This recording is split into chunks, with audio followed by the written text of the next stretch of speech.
Even after closing the Lafayette Municipal Golf Course, the city is still dealing with its flooding woes. News 18's Kelly Roberts reports how the city is dealing with the major flooding now that golfers aren't there to tee off. Under this water is a golf course. It's been a long time since I've actually seen it this high where the greens are actually underwater. Lafayette Mayor Tony Rosworski says flooding has always been a major problem at the former Lafayette Municipal Golf Course. It was a main reason why the city decided to permanently shut it down.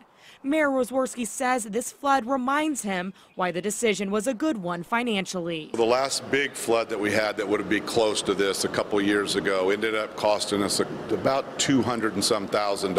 When repairing the course, it would have to be shut down for sometimes months at a time, like it was in the summer of 2011.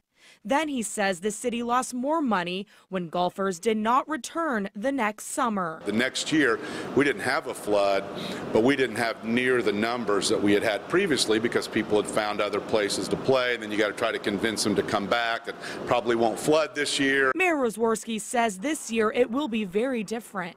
He says they are finding a way to spend no money after this flood. He is doing that by letting the water decrease, then cleaning it up, saving hundreds of thousands by not having to get it back in golfing shape.